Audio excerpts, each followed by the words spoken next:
안녕하세요. 저는 천안에서 상가 외벽 창문 청소 일을 하고 있는 48살 남자입니다.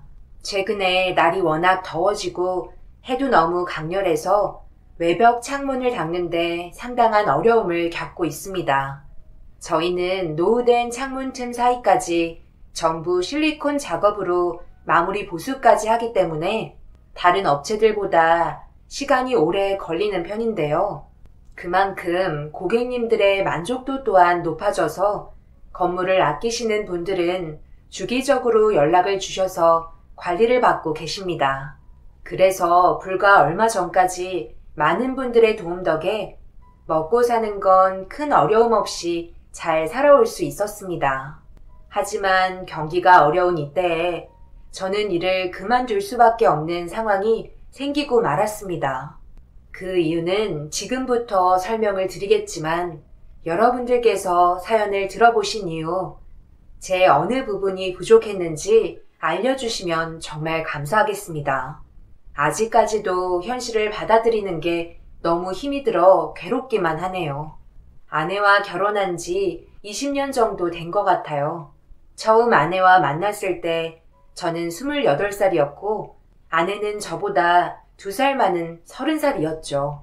젊었을 적 워낙 놀기 좋아하고 공부하는 거리가 멀었던 터라 고등학교 졸업하자마자 몸으로 하는 일을 해오며 살아왔었어요.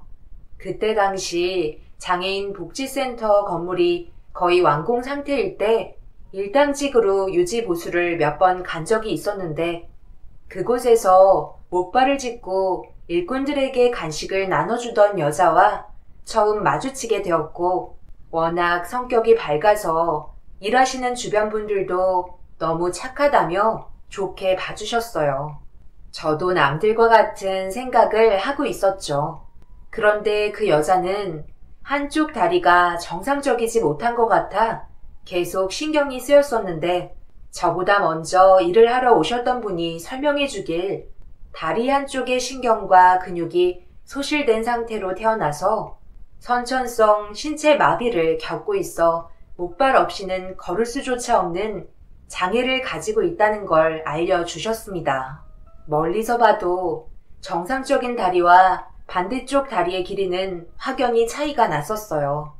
그런 모습이 안타깝게 느껴졌었는데 복지센터에서 유지 보수하는 동안 제 눈에 띄었던 건 몸의 일부분에 장애가 있어도 언제나 밝은 모습을 잃지 않는 모습이 제 자신을 부끄럽게 할 정도로 대단해 보였어요. 그렇게 몇 번씩 대화를 주고받을 때도 정상적인 사람과 다르다는 건 전혀 느낄 수가 없을 정도로 그 여자에 대한 감정이 저에겐 좋게 다가왔었어요. 그리고 그런 시간이 지속될수록 그 여자의 모습이 계속해서 제 눈에 밟히더라고요. 결국 사랑이라는 걸 알게 된 순간 고백을 하게 되었어요.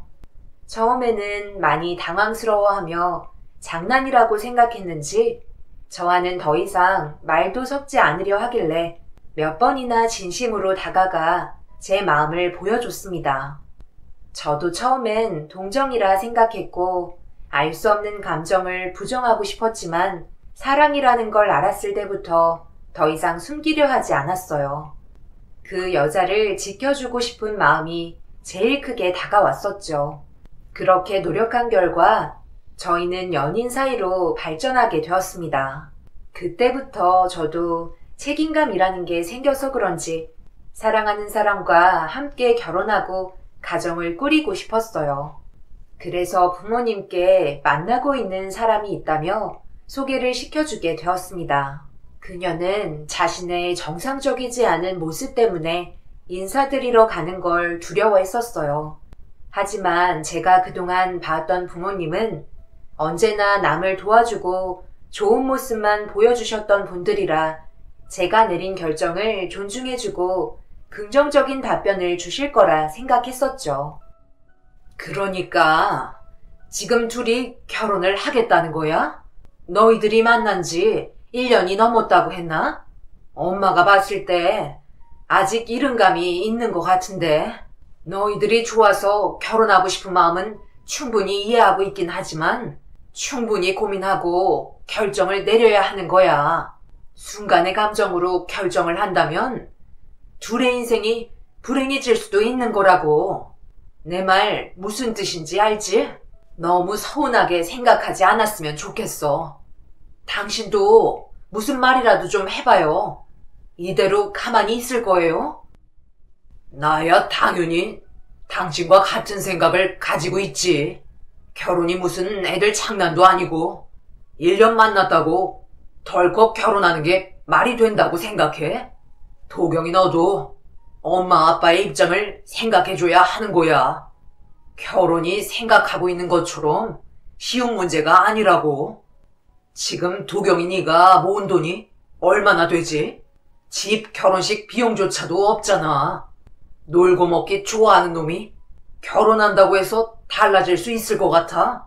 다시 제자리로 돌아오는 건 순식간이라고. 결국 서로의 아픔만 주고 이혼하게 될걸? 아빠, 무슨 말을 그렇게 하세요? 제가 그런 가벼운 생각만 가지고 혜인이를 데리고 왔겠어요? 그건 결혼하고 싶은 생각이 없을 때고 지금은 마음가짐 자체가 다르잖아요.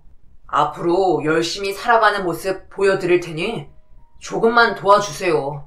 그런 것도 싫으시면 저희 결혼 허락만이라도 해주시면 나머진 제가 알아서 할게요. 젊은 게 재산이라잖아요.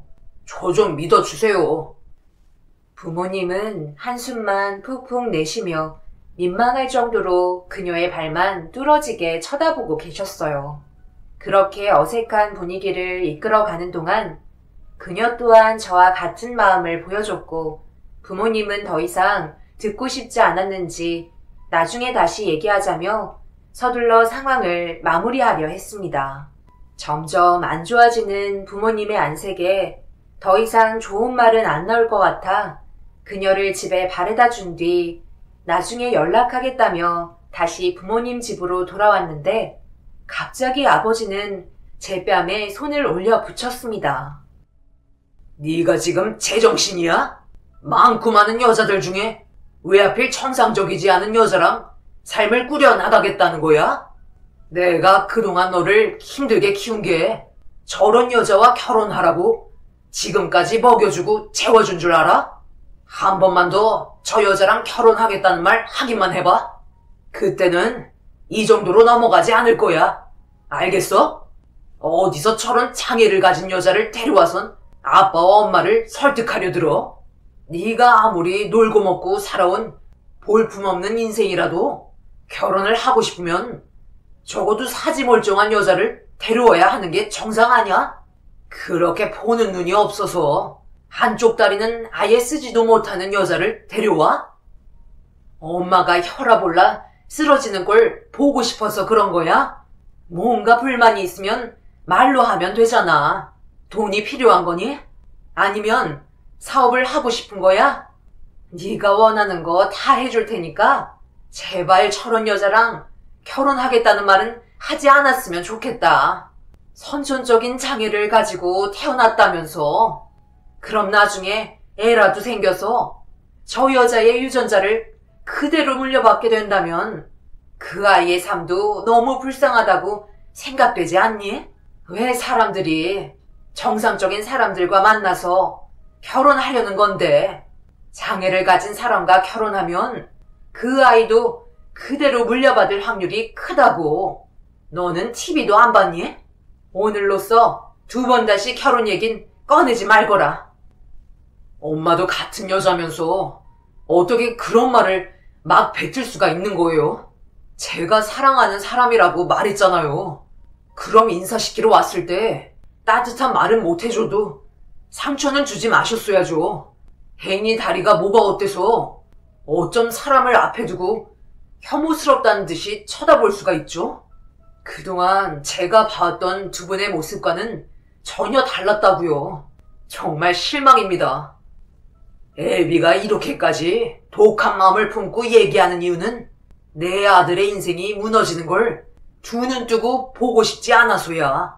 그러니 더 이상은 아무 말도 하지 말거라. 한 번만 더 내 앞에서 그 여자와 결혼하겠다는 말을 한다면 그땐 인연 끊을 생각하거라. 부모님은 처음으로 저에게 언성을 높이시며 화를 내셨어요. 언제나 무슨 일이 벌어져도 침착하게 대응하시며 저에게 좋은 모습만 보여주려고 노력하셨던 분이셨는데 그날은 생전 처음 보는 부모님의 모습을 보게 되었습니다.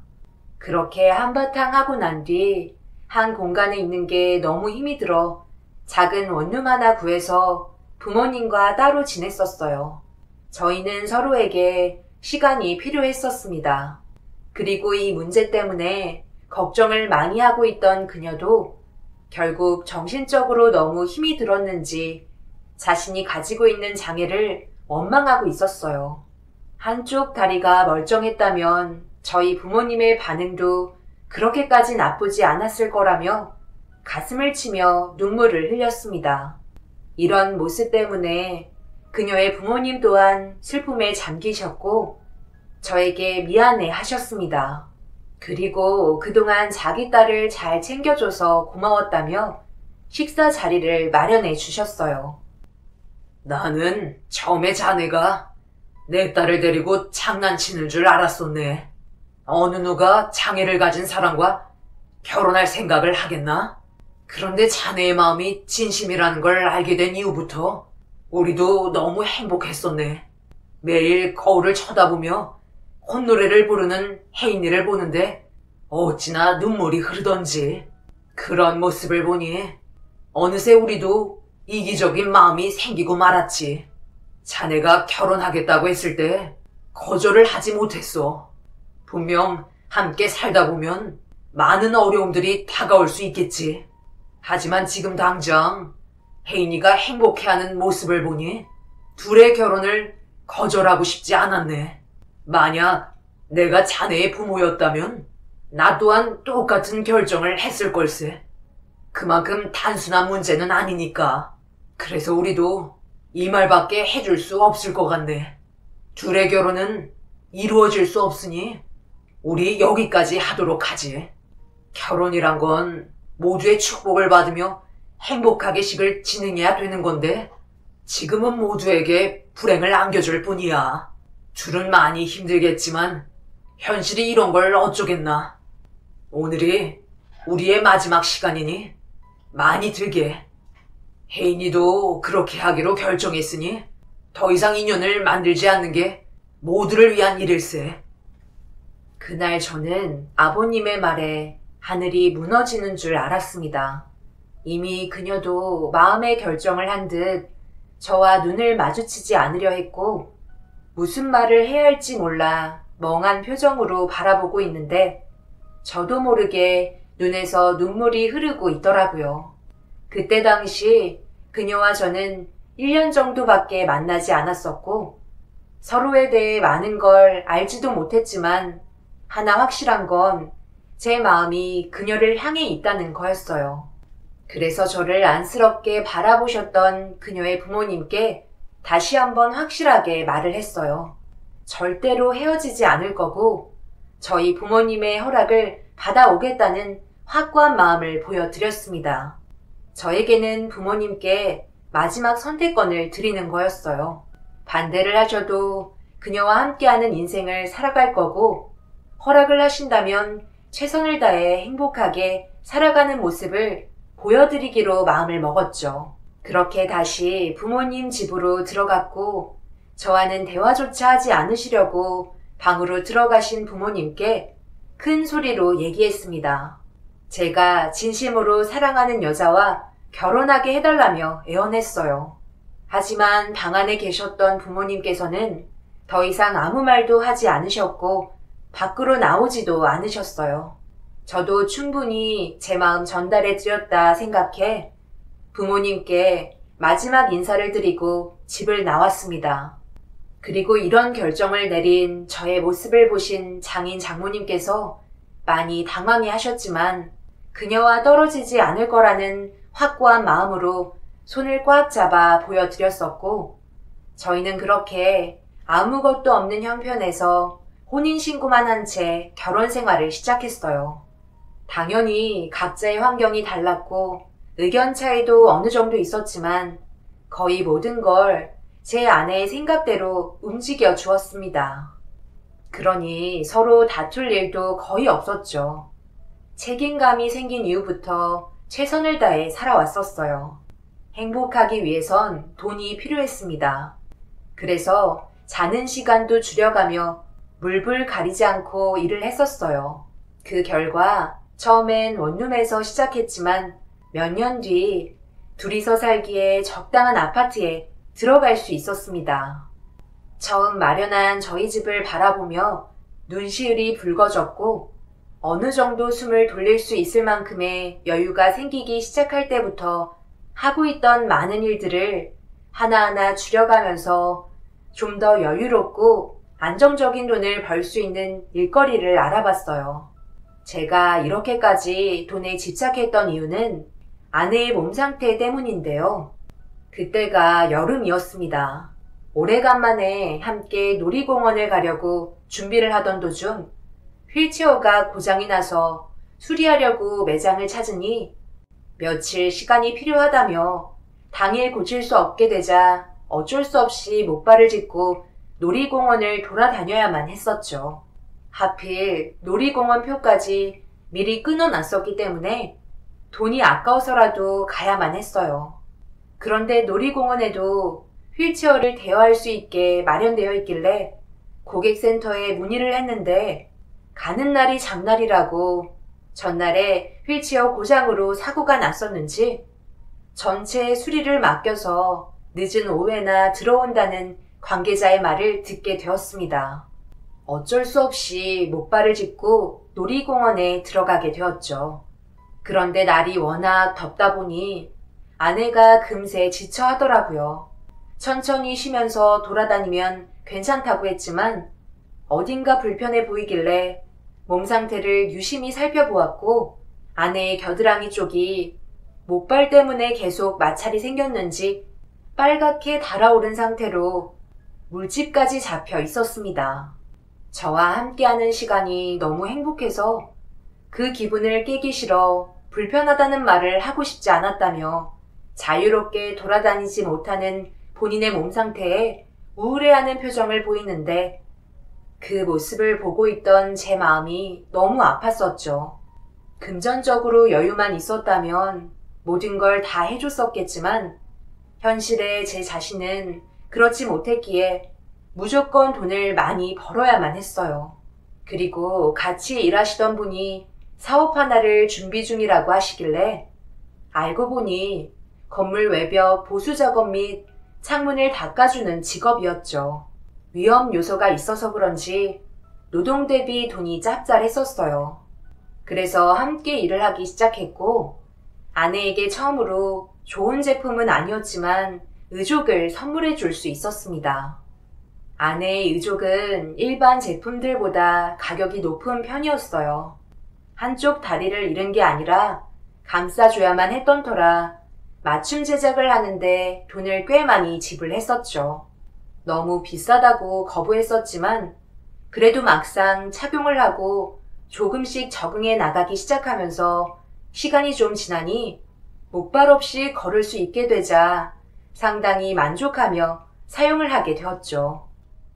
우리 집안 형편이 너무 어려워서 의족 하나 해주고 싶어도 돈이 없어서 구경만 했었는데 자네 덕에 혜인이가 목발 없이 걸을 수 있게 되니 지금 너무 꿈만 같네. 능력 없는 장인 때문에 자네가 너무 고생을 하는 것 같아 마음이 아프구먼. 당연히 해야 될 일을 한 건데요. 최고로 좋은 제품은 워낙 가격대가 높아서 제가 하고 있는 일이 잘 되면 더 좋은 제품으로 바꿔주겠습니다. 그래도 혜인이를 저에게 믿고 맡겨주셔서 감사합니다. 앞으로 더 행복한 모습 보여드릴게요. 그러니 장인어른께서도 더 이상 걱정 안 하셔도 됩니다. 그리고 조만간 결혼식도 진행할까 생각 중인데요. 괜찮으시죠? 결혼식? 지금 우리 영편에 무슨 결혼식인가? 그리고 자네 부모님과 아직까지 풀지 못하고 있는데 그냥 이대로 지내는 게 좋지 않겠나? 걱정돼서 하는 말이니 너무 기분 나쁘게 생각하지 말았으면 좋겠네. 자네와 혜인이한테 또 무슨 일이 생길까봐 그러지. 저희 부모님 없이 결혼식 진행할 겁니다. 그리고 혜인이도 드레스 한번 입어봐야 하지 않겠어요? 제가 꼭 그렇게 해주고 싶어요. 제가 부모님을 찾아뵙지 않고 결혼 생활을 유지하고 있는 걸 장인 장모님은 항상 불안해 하셨어요. 하지만 부모님께 찾아가 봤자 좋은 말 듣지 못할 게 뻔하고 혼인신고까지 했으니 목덜미 잡고 쓰러지는 것보다 차라리 얼굴 안 보고 사는 게 나을 거라 생각했어요. 모든 결정은 제가 하는 거기 때문에 부모님 없이 아내와의 결혼식을 진행하게 되었죠. 웨딩드레스를 입고 있는 아내의 모습은 너무나도 아름다웠고 행복해하며 웃고 있는 얼굴을 보니 저도 모르게 눈물이 흐르더라고요. 그렇게 제가 원하는 건 뭐든지 다 했고 아내에게 필요한 것도 제 몸을 깎아가며 다 해줬어요. 그리고 함께 일하던 사장님의 도움을 받아 따로 사업을 시작하게 되면서 안정적인 삶을 살아갈 수 있었어요. 모든 걸 제 손으로 읽어낸 노력의 결실에 만족하면서 아내와의 결혼 생활을 유지하고 있는데 언젠가 한번 부딪힐 거라 생각했었는데 작업을 끝내고 건물을 내려가자 밑에서 부모님이 저를 기다리고 계셨습니다. 그때가 10년 만에 처음 얼굴을 보는 거였죠. 항상 마음의 준비는 하고 있었는데 막상 얼굴을 마주하니 어떤 식으로 반응을 해야 할지 몰랐어요. 여기는 어떻게 알고 찾아오신 거죠? 2번 다시 제 얼굴 안 보시겠다며 도와달라고 애원했을 때 방에서 나오지도 않으셨잖아요. 저는 아버지 어머니께 볼 일이 없으니 이만 돌아가 주세요. 그날 이후로 제 마음속에 2분은 안 계십니다. 내가 생각이 짧았던 것 같다. 솔직히 그동안 네가 살아왔던 삶을 봤을 때 금방 포기할 줄 알았어. 더군다나 장애를 가지고 있는 여자와 살림을 차리겠다고 했을 때 애비로서 하늘이 주저앉은 느낌이었다. 너 그날 가고 나서 너희 엄마 하루도 편히 생활한 적 없었고 매일 밤마다 눈물로 세월을 보냈었다. 지금 너희 엄마 몰골을 한번 봐라. 이게 사람의 모습을 하고 있는 거니? 너희들 혼인신고도 하고 결혼식까지 했었다면서? 아빠와 엄마에 대한 분노 때문에 결혼식은 부를 수 없었다는 거 이해할 테니 여기에서 그만하자. 자식 이기는 부모 없다잖아. 너희들 진심으로 받아줄 테니까 다시 예전처럼 웃고 지내도록 하자. 10년의 세월이 지나버리니 우리도 그만큼 많이 늙었고 이렇게 서로 아픔과 상처를 주고받을 바엔 차라리 그냥 받아줄걸. 열심히 살아가고 있는 모습을 보니 그때 왜 이렇게 모질게 대했던 건지 지금 생각해보면 후회만 밀려온다. 아직까지 아빠 엄마한테 화가 풀리지 않았더라도 우리가 먼저 찾아와 손을 내밀었으니 그만 마음 풀어라. 너에게 상처 줘서 정말 미안하다. 너희 엄마도 모질게 했던 말들 때문에 많이 괴로워하고 있어. 부모님의 말에 그동안 서러웠던 마음의 상처들이 다시 떠올라 눈물을 흘리고 말았습니다. 고개를 떨구고 흐느끼고 있으니 어머니는 저에게 달려와 안아주셨고 미안하다며 보고 싶었다는 말을 반복해서 하셨네요. 그렇게 저희 가족이 다시 재회를 한 이후 양가 부모님 함께 만나 식사 자리를 만들었고 부모님께선 마음을 많이 내려놓으셨는지 제 아내를 며느리로 받아들여 주셨어요. 부모님과 다시 왕래를 하게 된 또 다른 활력소가 되었는지 더 좋은 모습을 보여드리기 위해 열심히 뛰었습니다. 사업도 더 잘 되기 시작했고 아버지의 도움으로 지인분들께서 가지고 계신 건물들도 제가 담당을 하게 되었습니다. 노력하는 만큼 그에 따른 결과는 크게 돌아왔고 직원들 수도 점점 늘어나면서 급격한 성장을 보여줬어요. 그리고 버는 만큼 자연스럽게 씀씀이도 커지게 되면서 외식도 자주 하고 양가 부모님 여행도 보내드리면서 아들로서 사위로서 최선을 다하며 살아가게 되었죠. 부모님께도 인정을 받으니 더할 나위 없이 행복했었습니다. 그날이 오기 전까지는요. 나 요즘 센터 가기 싫어졌어. 다른 사람들은 이것저것 자기들이 하고 싶은 거 많이 하면서 사는데 나는 센터 아니면 집이잖아. 재활치료 말고는 딱히 하는 것도 없으니 요즘 따라 삶이 무료한 것 같아. 당신이랑 함께한 세월이 벌써 20년이고 우리의 삶도 많이 달라졌지만 가끔 주말에 어쩌다 바람 쐬러 다니는 것 말고는 맨날 똑같은 일상이잖아. 그러니까 취미 생활을 하고 싶다는 거야? 관심 있는 거라도 있어? 내가 언제 당신이 하고 싶은 거 말하면 반대한 적 있어? 그렇긴 한데 이건 몸을 쓰는 거라 괜찮을지 모르겠네. 그런데 요즘 너무 답답해서 땀 흘리는 것도 나쁘지 않을 것 같고 요즘 재활센터에 다니는 아줌마들이 그러는데 장애인들의 삶에 활력을 북돋아주기 위해 나라에서 지원해주는 프로그램이 있나 봐.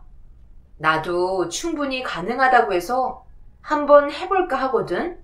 댄스 교습인데 지원자도 많아서 참가하는 것도 쉽지 않은가 봐. 댄스 교습? 춤추는 거? 당신 다리도 안 좋으면서 그걸 하고 싶다고? 그러다 다치기라도 하면 어쩌려고 그래? 이건 생각 좀 해봐야겠는데? 최근에 당신 다리가 많이 약해져서 약도 먹고 있는 상황이잖아. 그러다 큰일 나면 어쩌려고? 장애인들을 상대로 하는 거라 큰 움직임 같은 건 없대. 그냥 기초적인 것만 하는 것 같은데? 색다른 즐거움을 줄 것 같아서 조금이라도 몸에 무리가 가면 그때는 내가 알아서 그만두도록 할게.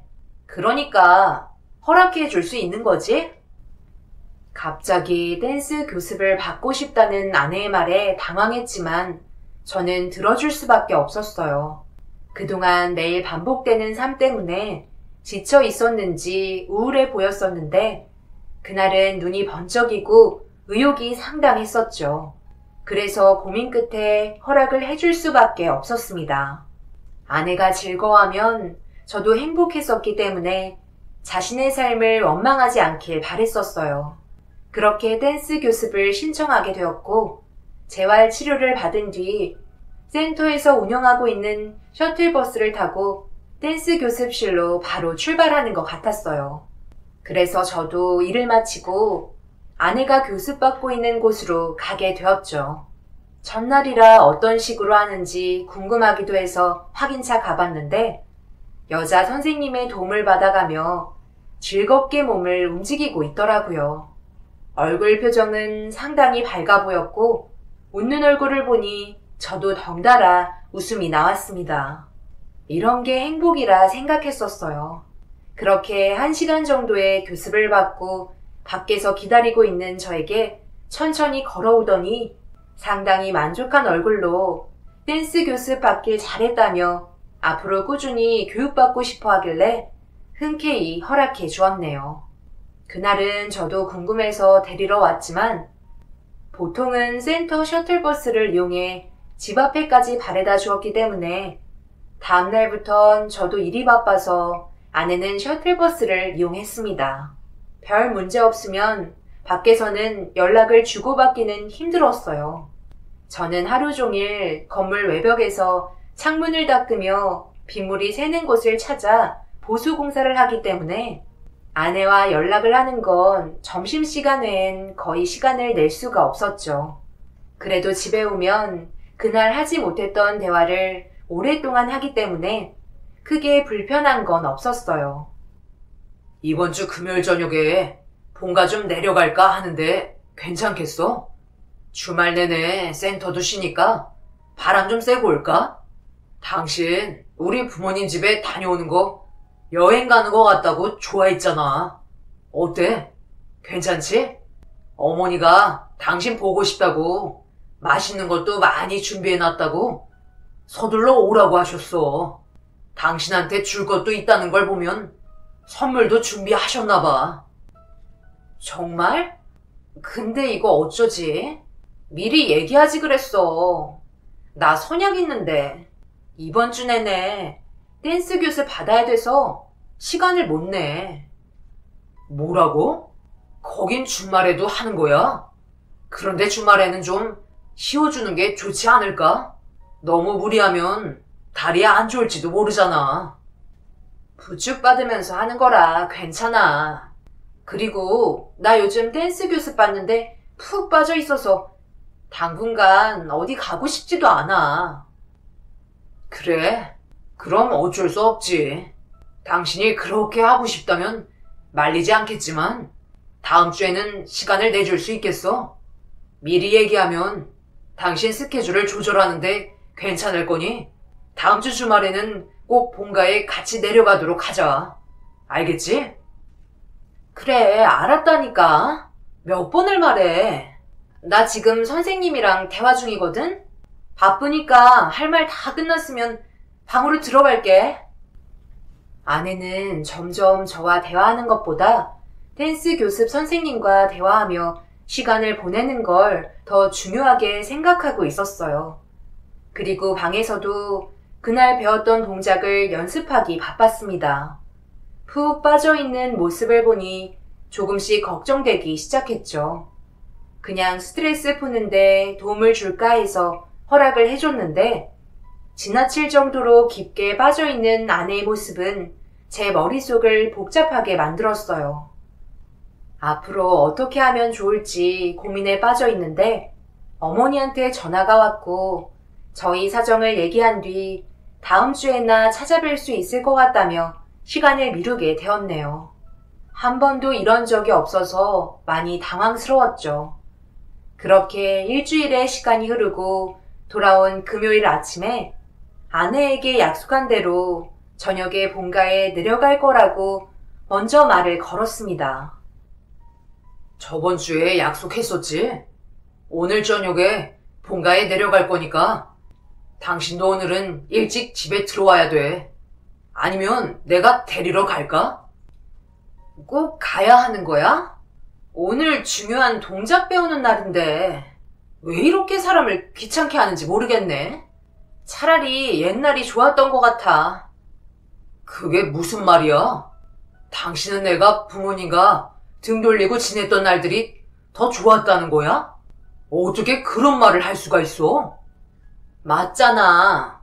그때는 우리끼리 자유로웠는데 지금은 내 마음대로 할 수 있는 것도 없고 거기 가서 솔직히 나는 할 게 없잖아. 당신이 제일 좋아해놓고 이제 와서 그런 말 하면 어쩌자는 거야? 그러니까 당신은 가기 싫단 말이야? 내 입장도 생각해줘야지. 알았어. 가면 될 거 아니야. 나 좀 피곤하니까 들어가서 좀 더 누워있을게.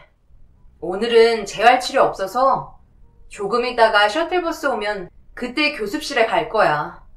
다리도 불편해 죽겠는데 왜 이렇게 자주 오라시는 거야? 나도 생활이 있는데. 아, 불편해. 아내는 상당히 귀찮다는 말투로 비꼬면서 가기 싫다는 속마음을 계속 내비쳤어요. 그때 기분이 별로 좋지 않았지만 아내가 그만큼 본인이 하고 싶은 일이 있어서 더 그런 줄 알고 있었어요. 보통 무언가에 푹 빠져 있을 때 다른 건 하고 싶지 않잖아요. 아내도 똑같은 상황이라 생각했었죠. 그렇게 대충 대화를 마무리한 뒤 서둘러 현장으로 출발했어요.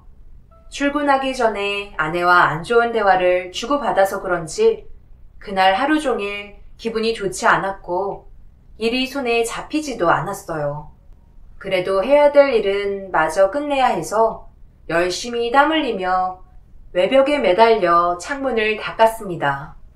그런데 마지막 일정이 잡혀 있던 곳이 아내가 댄스 교습을 받는 건물이라 일을 마치고 데려가면 될 것 같아 서둘러 직원들과 함께 현장에 도착을 했고 한 라인씩 맡아서 창문을 닦으며 내려가고 있는데 창문 너머 교습실 안에 아내가 보이지 않더라고요.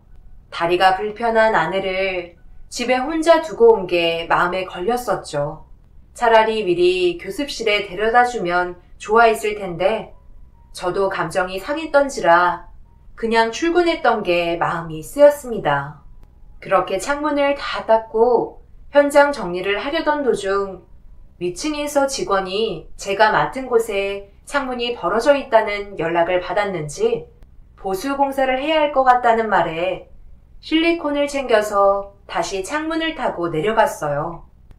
그리고 노화가 돼서 너덜거리는 실리콘을 제거하고 보수 공사를 끝낸 뒤 다시 천천히 내려가던 도중 저는 그 자리에 멈춰 한참 동안 교습실 안의 광경을 보게 되었네요. 아내는 어떤 남자에게 몸을 맡기고 춤을 추고 있었는데 그 남자는 다름 아닌 재활센터 셔틀버스를 운전하던 남자였어요. 거의 10년을 알고 지냈던 분이셨죠. 저희와 나이도 비슷해서 통하는 부분도 많았는데 왜 그 남자가 제 아내를 끌어안고 춤을 추고 있는지 이해할 수가 없었습니다. 그리고 저는 보면 안 될 충격적인 모습을 보고 말았고 말도 안 되는 광경에 분노에 차버려 현장을 덮치려고 서둘러 밧줄을 내리려는데 갑자기 어머니께서 교습실을 덮쳤습니다.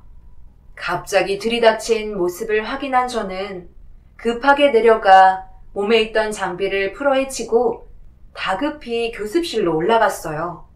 그런데 그 자리에는 아버지도 함께 있었습니다. 제가 모습을 보이자 아내가 울부짖기 시작했어요. 여보, 갑자기 아버님, 어머님이 나타나셔서 이 사람에게 손을 날리고 나까지 밀쳐서 지금 다리를 좀 다친 것 같아. 나 좀 도와줘. 갑자기 왜 이러시는지 나도 잘 모르겠어. 어머님, 저번 주에 찾아뵙지 못해서 그러시는 거예요? 내가 지금 그것 때문에 그런 줄 아니? 네가 하도 시간이 안 되는 것 같아서 이번에 우리가 직접 올라왔는데 저번 주에 도경이가 얘기해 준 게 생각이 나서 어떤 식으로 하고 있는지 궁금하니까 겸사겸사 들려봤는데 너희들 지금 뭐 했니? 너까짓게 지금 내 아들을 두고 저딴 놈이랑 바람을 피워? 어디서 무슨 말을 하는지 모르겠다는 얼굴 표정을 보이고 있는 거야? 도경 아빠, 저 사람 똑바로 잡고 있어요. 내가 오늘 두 놈들을 절대 용서하나 봐라. 그동안 잘 먹고 잘 살아오니까 배가 불렀지? 할 짓이 그렇게 없어서 저딴 놈과 입술을 부딪혀? 네가 그러고도 사람이야? 내 아들이 그동안 너한테 헌신한 게 20년인데 고마운 줄 모르고 감히 내 아들을 배신해? 오늘 내가 너를 가만두나 봐라. 당신은 그놈 도망가지 못하게 꽉 잡고 있어.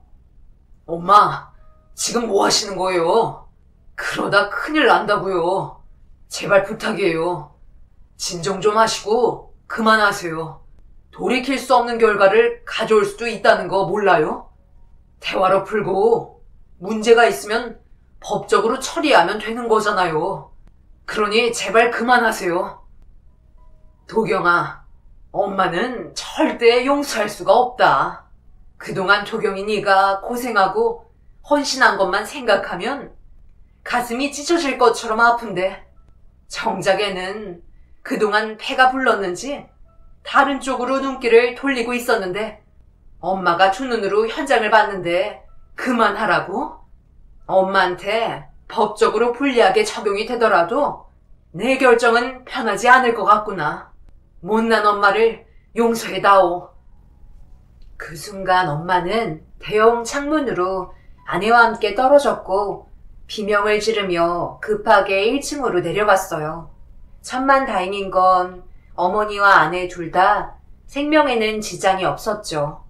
아내의 잘못된 선택과 행동 때문에 저희 집안은 초전박살이 나고 말았습니다. 그렇게 어머니와 아내는 응급실에서 치료를 받게 되었고 어머니는 어깨와 손목 골절상을 입게 되었습니다.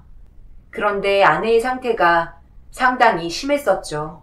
장애를 입고 있던 다리도 크게 다쳤지만 문제는 반대쪽 다리의 정강이 뼈가 돌출이 되면서 대수술을 진행해야만 했어요.